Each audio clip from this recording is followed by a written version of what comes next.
स्वः तत्सवितुर्वरेण्यं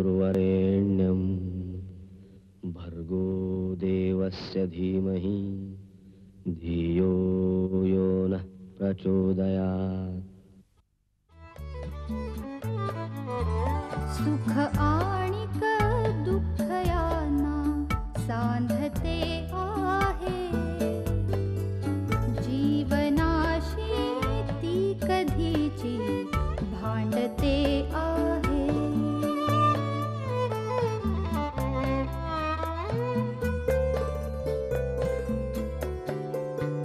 दोन डोळ्यांनी मुक्याने बोलताना ती वेगळे काहीतरी बघ सांगते आहे।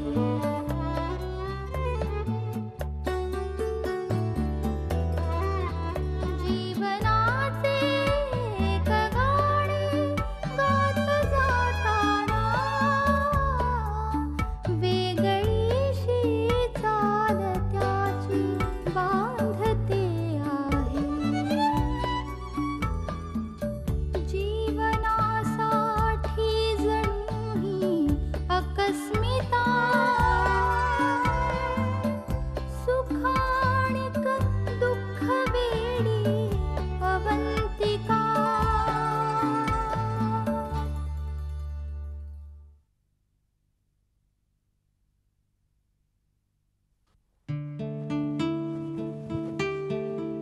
काय जुईबाई, काय बघताय? काय नाही, ही आत्या आहे, काय करतेस? अगं काही नाही, तो साडीचा काठ आहे ना, तो मागून जरा वर जातो, म्हणून मग तो थोडा खाली खेचावा लागतो। ओ गॉड आत्या, हा साडीचा प्रकार किती कॉम्प्लिकेटेड आहे ग। आहे खरा थोडासा, आणि तरी तू सारख्या साड्याच नेसतेस। तू सारखी सारखी साडी का नेसते? तर तुझा युनिफॉर्म आहे का ग?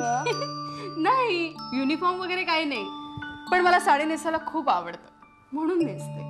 अगं बट इट लुक्स सो ड्रॅब।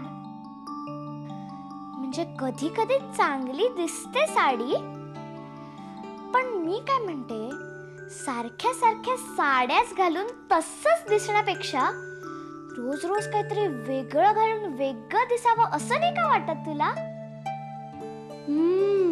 मग सांग बघू, काय घालायला हवं तुझ्या आत्याने? म्हणजे जीन्स, शॉर्ट्स, ट्राउझर्स, कुर्तास, चुडीदास, काही पण। मम्मा जसं काय काय वेगवेगळं घालत असते ना, अगदी तसंच। पण आत्या, ट्राउझर्स वर वगैरे टिकली नाही या लावायची। हो बरं बरं, मास्तरीन बाई ऐकते ना तुझं। मास्तरीन बाई म्हणजे काय असतं ग? माहित नाही?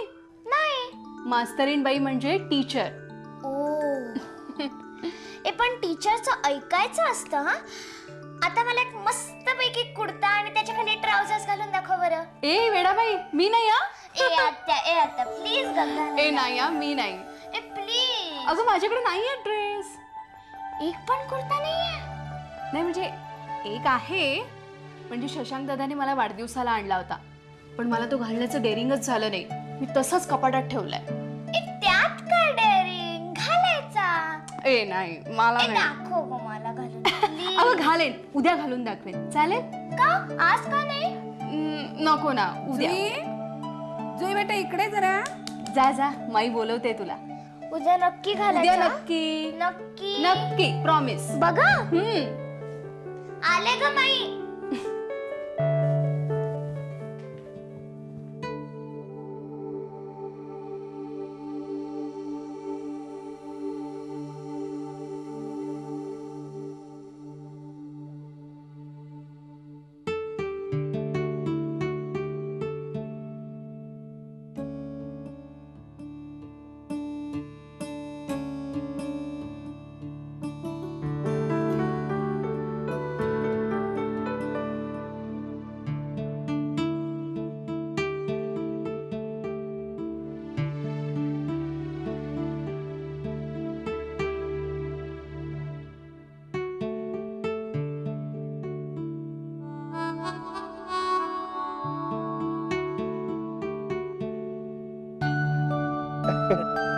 बाहेर गेली की काय? बाहेर गेलेत त्यांच्या साहेबांच्या बरोबर. का उशीर येणार आहे? हो, कुठेतरी साईट बघायला गेल्यात ना, म्हणून उशीर होणार आहे यायला.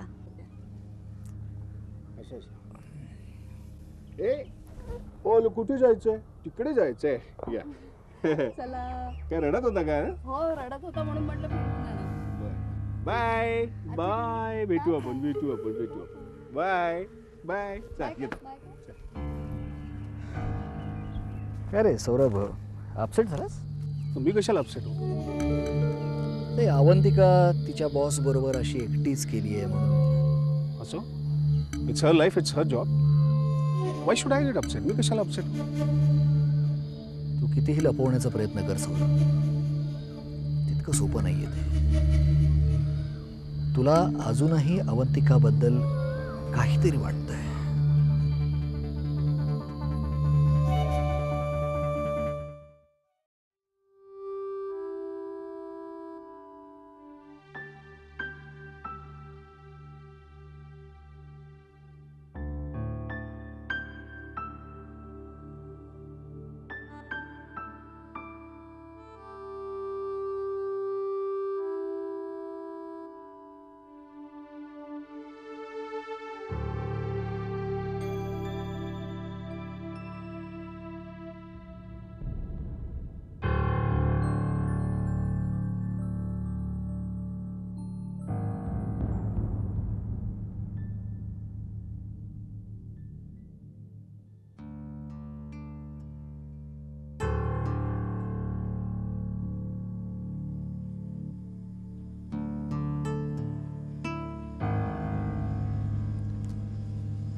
अवंतिका, इथं बाहेर काय करतेस? नाही म्हणजे गार वारा आहे, आत बस ना. नाही, ठीक आहे. काय झालं? नाही, मी श्यामला पाठवलं एस स्टँडवरती. अजून काही कळलं नाही.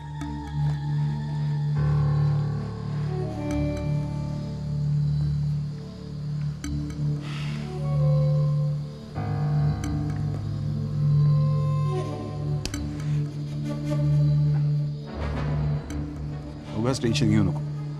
श्याम येईलच आता स्टेशनवर. रोड क्लिअर झाला तर लगेच निघू आपण. ओके?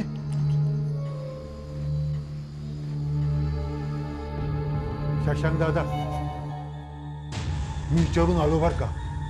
समजे रस्ते बंद आहे, एक बी गाडी जात नाही. काय म्हणणार होतो शशांक दादा, लय दिवसांनी आलाय, राहा की आजची रात इथं. हा, मला ठाव आहे तुम्हाला माझ्या आजचं पिठलं भाकरी लय आवडती. झकास पिठलं भाकरी करतो. हा, राहा आजच्याला. आता नाही म्हणू नका, मी पिठलं भाकरी करायला घेतो. हा, थांबाच. सॉरी, म्हणजे ही अडचणच इतक्या अनपेक्षितरित्या आली की कोणीच काही करू शकत नाही. एक फोन जरी घरी करता आला असता तरी मोबाईल लागत नाही. मगाचपासून ट्राय करते मी, रेंजच नाही. मोबाईल कशाला पाहिजे? आज फोन आहे ना, आज जाऊन फोन कर, घरी गळवून टाक.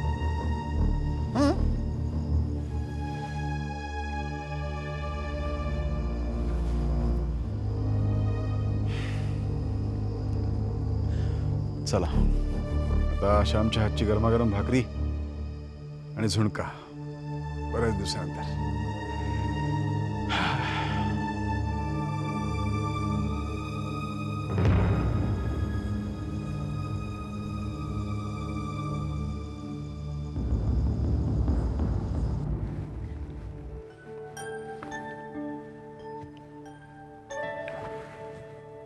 हॅलो हॅलो, रुक्मिणीबाई, अवंतिका बोलते. हो, मी साईटवर आलो होतो ना, तिकडे अचानक वादळ झालंय खूप मोठं. रस्त्यात झाडं पडलेत, आम्ही निघू शकत नाही होत आज रात्री. अगं बाई, मग काही नाही, आमच्या सरांचा एक फार्म हाऊस आहे, तिथे थांबलोय. आजची रात्र मुक्काम करणार आहोत तिथे. पण वहिनी साहेब, तिथलं घर चांगलं आहे ना? व नाही म्हणजे घरातली माणसं बिनसं? नाही ग, इथलं सगळं ठीक आहे, माझी काही काळजी करू नकोस तू. मला फक्त आर्यचं सांग, तू आर्य राहील ना. हे बघ, तू एक काम कर, नाही तर रात्रीचा काही प्रॉब्लेम झाला ना, रडायला वगैरे लागला तर तू अमोलला हाक मार. वय वहिनी, तुम्ही इकडची काय बी काळजी करू नका. हां, सांभाळून राहा आणि सकाळी या लवकर. मी डबा तयार करून ठेवते. हां, ओके, ठीक आहे. चल ठेवते हां. होय, या लवकर.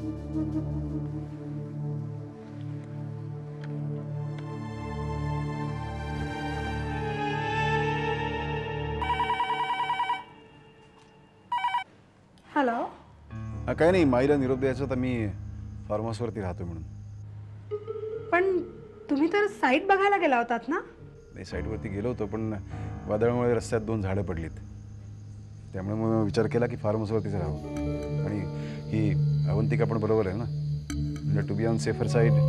काही नाही, माईला फक्त सांग काळजी करू नको. अवंतिकाच्या घरी वगैरे कळवायचं आहे का? म्हणजे मी करते फोन. नाही, मला वाटतं तिनं कळवलं आत्ताच. काळजी करू नका. बाय.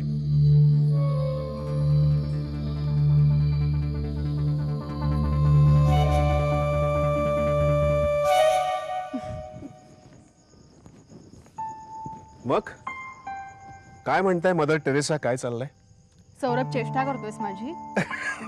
चेष्टा नाही, कौतुकानं बोलतोय मी. सौरभ, मी फक्त घटस्फोटितांचे प्रश्न सोडवते, कळलं ना? तर मला एक सांग, तू लग्न न करताच घटस्फोटित बायकांच्या प्रश्नाचे प्रॉब्लेम्स कसे तू सोडू शकते, त्यांना न्याय कसा काय देऊ शकतेस तू? म्हणजे किंवा असं तर नाही ना की घटस्फोटित बायकांचे प्रश्न सोडवता सोडवता तुला लग्नाचा तिटकारा निर्माण झाला? सौरभ, मला आधी एक सांग की मला लग्नाबद्दल तिटकार आहे असं तुला कोणी सांगितलं? मला वाटलं असं, म्हणजे आतापर्यंत कसं काही लग्न नाही झालं तुझं? सौरभ, तू आता विषय काढलाच आहेस म्हणून सांगते. मला लग्न करायचंच नाही असं अजिबात नाहीये, पण मला लग्नाच्या बाजारात सहज खपली जाणारी मुलगी नाही बनायचे. म्हणजे कसं बघा, मुली जरा चालून दाखव, मुली जरा बोलून दाखव. तुला गाणं म्हणता येतं? आमची देवी ना खूप छान पोळ्या लाटते. या अशा मूर्खपणाच्या दाखवादाखवीच्या प्रकारातून जायची माझी अजिबात इच्छा नव्हती. आता राहिला दुसरा पर्याय म्हणजे प्रेम विवाह. तर असं कुणाच्या प्रेमात बिमात पडणं मला कधीच वाटलं नाही. म्हणजे अशी कुठलीही व्यक्ती माझ्या बुद्धीला पटली नाही. पण प्रेमाचा बुद्धीशी संबंध नसतोच मुळे. प्रेमाचा संबंध असतो डायरेक्ट इकडे, त्याला लॉजिक वगैरे देऊन नाही चालत. बरोबर आहे तुझं सौरभ, पण मला एक सांग, लग्नानंतर खरंच हे प्रेम भीम शिल्लक राहतं का? नाही, म्हणजे माझ्या घरातलीच 2 उदाहरणं पाहते मी, शशांक आणि रीचा. खरं म्हटलं तर यांचं लव्ह मॅरेज, म्हणजे तू म्हणतोस तसंच कुठलंही लॉजिक न लावता ठरलेलं लग्न. दोघांच्याही फॅमिली बॅकग्राऊंड्स वेगवेगळ्या, संस्कार वेगळे, स्वभाव परस्पर भिन्न, पण तरीही एकमेकांच्या प्रेमात पडले, लग्न केलं. पण लग्नानंतर काय शिल्लक राहिलं? फक्त व्यवहार. सिद्धार्थ आणि पूनमचं पण फार काही वेगळं नाही. दरवेशासारखं गळ्यात दोरी बांधून नाचवत असते ती त्याला. मग मला सांग, अशा या लग्नाला अर्थ काय?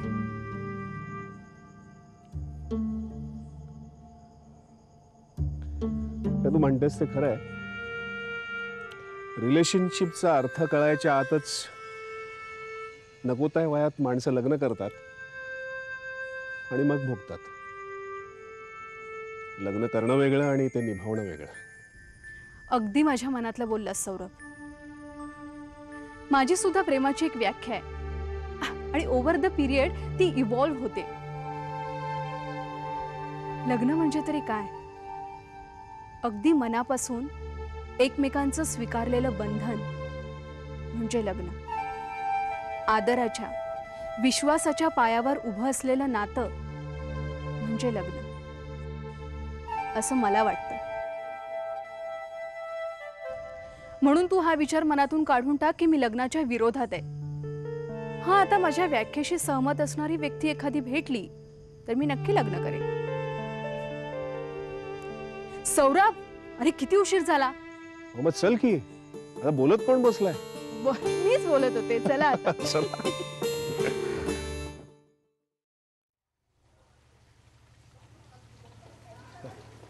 पाऊस पडून गेलाय ना. चहा आणलाय गरम गरम, घ्या. थँक्यू काका.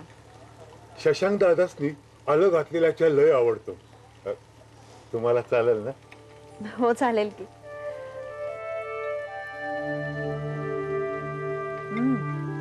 छान आहे. तुम्ही कधीपासून इथे राहता काका?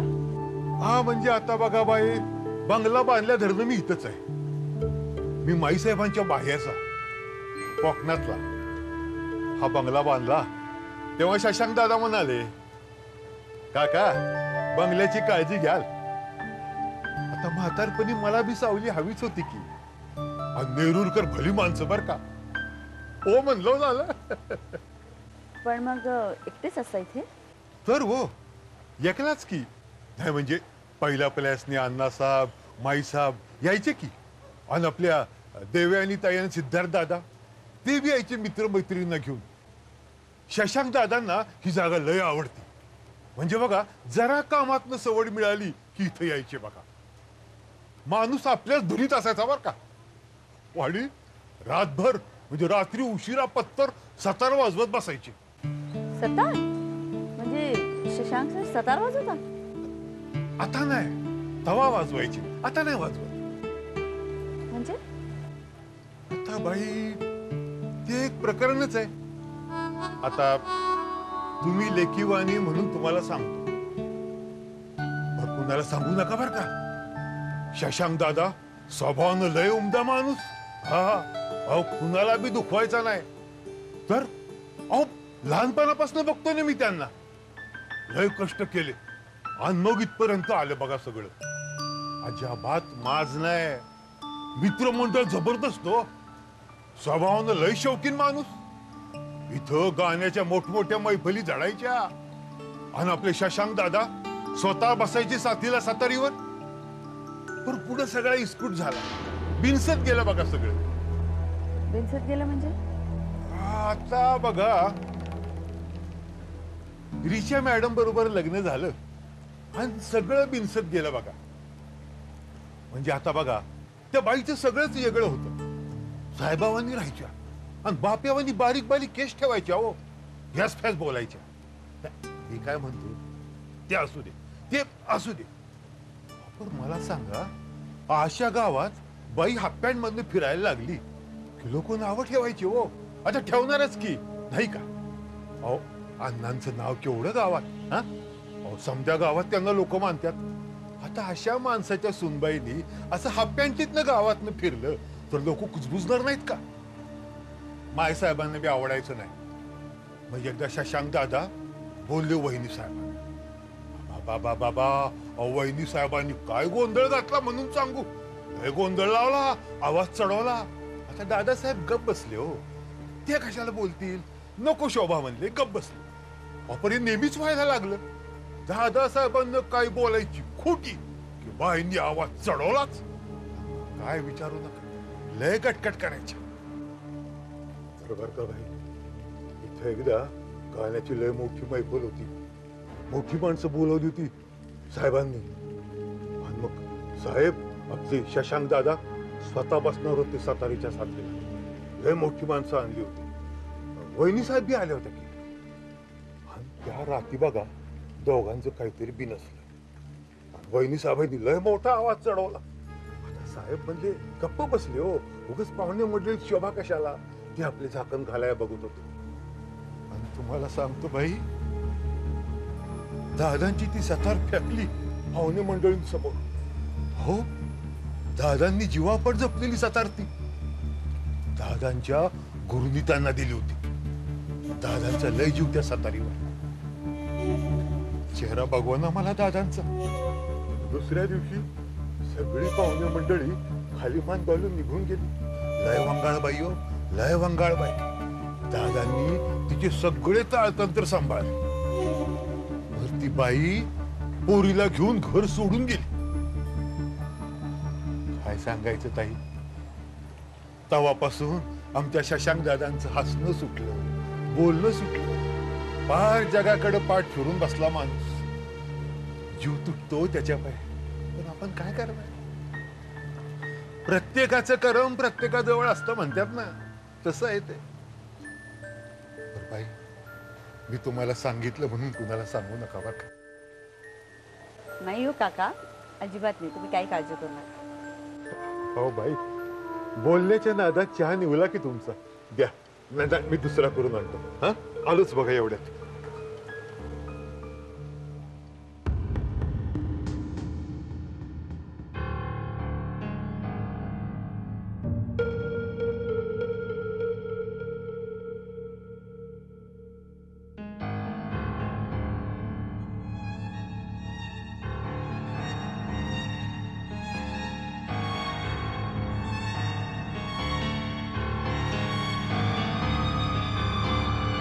अवले